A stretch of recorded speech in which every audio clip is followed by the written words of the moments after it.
If you've ever remained in a toxic and abusive relationship because of this popular question, what will people say? Then you definitely need to listen to this story, because the victim in this case also asked the same question, but painfully, she never lived to get the answer. The gospel music world was shaken to its core when news broke on April 8, 2022, that the popular Nigerian gospel singer Osinachi Nwachukwu was dead. At first, it was said that she had died of throat cancer, but as more information emerged, the truth behind her tragic death turned out to be far more disturbing than anyone would have ever imagined. Behind the powerful voice that inspired millions through hit songs like Ekweme was a woman suffering in silence and also trapped in a cycle of fear, pain, and emotional torment. The truth about what she endured behind closed doors is not just heartbreaking, it is the kind of pain that leaves a scar on your soul. Osinachi met Peter Nwachukwu at a gospel event where she was ministering. He saw her talent and was drawn to her voice, but it wasn't love that took over. According to family and friends, what began as admiration quickly transformed into something darker after their marriage.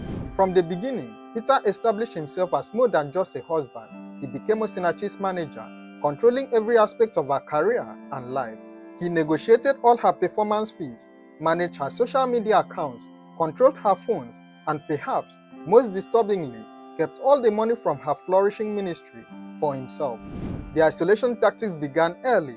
Peter systematically cut Osinachi off from her family, a common strategy used by abusers to increase control over their victims. Her elder sister, Favor, recalled with pain how Osinachi had never been allowed to visit their village in Abia State ever since she got married, except once in 2017 when their father passed away. Even on that rare visit back home, Favor's younger sister, who was also in the car with the couple during the journey to their father's burial, witnessed Peter slapping Osinachi simply because she asked him to drive more carefully after he was overspeeding. When Favor's younger sister tried to intervene, Osinachi reportedly begged her to calm down. The isolation extended to Osinachi's own children. Peter didn't allow them to know their mother's village or family.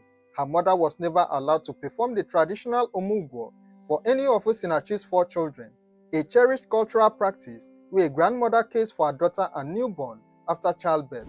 As more friends came forward after her death, the horrifying extent of the abuse Osinachi suffered came to light.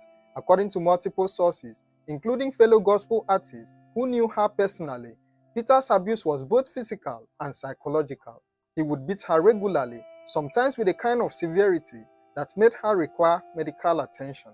In one particularly disturbing account shared by a friend, Peter allegedly tied Osinachi up and then forced their children to beat her with canes, an especially twisted form of abuse that traumatized both the victim and her innocent children. A fellow gospel artist and friend was said to have revealed screenshots of conversations where Osinachi had confided about her situation.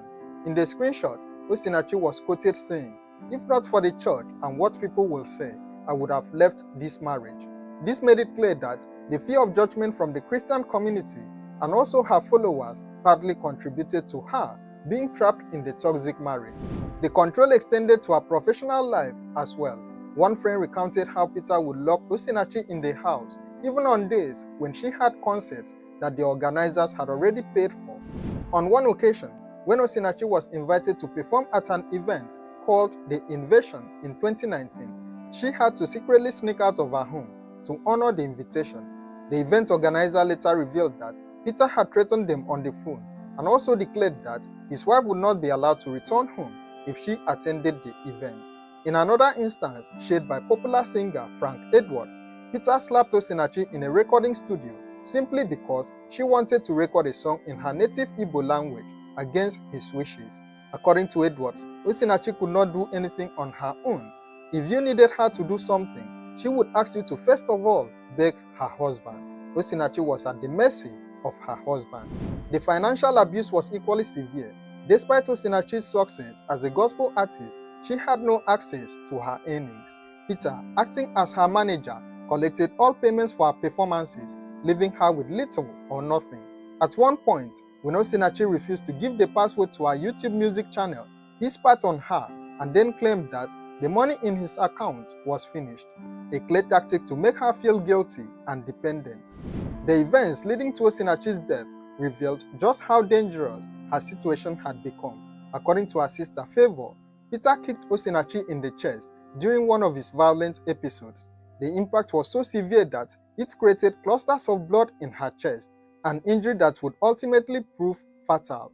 After the assault, Peter took her to the hospital but concealed the true cause of her injury from the medical staff. Had the doctors known she had been kicked in the chest, they might have been able to provide more appropriate treatment for her. Instead, Osinachi was placed on life support for 5 days before she finally succumbed to her injuries. Even in her final days of suffering, Peter's control didn't waver. When Osinachi's twin sister came to visit her in the hospital, Peter refused to allow her to stay. Osinachi reportedly begged him to let her sister remain as she was experiencing severe chest pain. Rather than showing compassion, Peter ordered the sister to leave the hospital, and Osinachi, being a peacemaker, had to beg her sister to comply with her husband's demands. According to the family, Peter believed they had no one to stand up for them, especially after their first son passed away, followed by their father's death in 2017. In his eyes, the only remaining brother wasn't capable of doing anything. Peter felt they were alone and voiceless. He even told them that if Osinachi didn't return alive, she would return dead. When Osinachi passed away on April 8, 2022, Peter attempted to hide her death from her family. It wasn't until around 5 p.m. that day, hours after she had died in the afternoon, that Osinachi's family learned of her passing. The information did not come from Peter, but rather from friends who had heard the news. Peter only called Osinachi's brother around 8 p.m., casually informing him that his wife had died and that he should come over. Mind you, this was the very first time Peter was asking his brother-in-law to visit their matrimonial home. When he called Osinachi's mother to share the news, the poor woman asked him if he had finally fulfilled his promise of ending her daughter's life. On hearing this, Peter was said to have immediately ended the call and then switched off his phone. Initially, the cause of death was reported as throat cancer, a claim that might have gone unquestioned if not for the courage of friends and family who stepped forward to reveal the painful truth. The false narrative was quickly exposed, and those who were close to Osinachi began speaking out about the years of abuse she had endured. Peter Nwachukwu was arrested on Sunday, April 10, 2022, after Osinachi's younger brother reported the matter to the police. Then on June 3, 2022, Peter was arraigned on 23-count charge filed by the Office of the Attorney General of the Federation. The charges included culpable homicide, spousal battery, cruelty to children, and criminal intimidation, painting a comprehensive picture of the terror he had inflicted on his family. The trial was thorough, with the prosecution calling 17 witnesses, including 2 of Osinachi's children. A total of 25 exhibits were presented to the court. Peter testified in his defense and presented 4 additional witnesses, but the evidence against him was overwhelming. In a fitting conclusion to this tragic story, on Monday, April 28, 2025, a judge at the Abuja High Court sentenced Peter Nwachukwu to death by hanging after finding him guilty of culpable homicide. The court dismissed his no-case submission and held that the prosecution had proven its case beyond reasonable doubt. Despite pleas of leniency from his counsel, the court sentenced Peter to death by hanging on count 1, with additional prison sentences ranging from 6 months to 3 years on several other counts. He was also fined a total of 700,000 naira.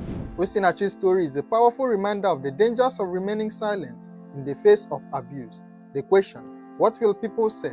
that kept her trapped in a deadly marriage ultimately cost her life, leaving her 4 children without a mother and the world without her powerful ministry. Her death serves as a wake-up call to the importance of supporting victims of domestic violence rather than stigmatizing divorce or separation. It highlights the need for early intervention when signs of abuse appear and the creation of safe spaces where victims can speak out without any fear of judgment. For every person staying in an abusive relationship because of what others might think, I want you to understand that the judgment of others is far less important than your safety and your life. No religious belief or social expectation should ever require someone to remain in a situation where their life is at risk. May Osinachi's soul continue to rest in peace. Share your thoughts on this case in the comments below, and don't forget to like, share, and subscribe to this channel for more true crime stories.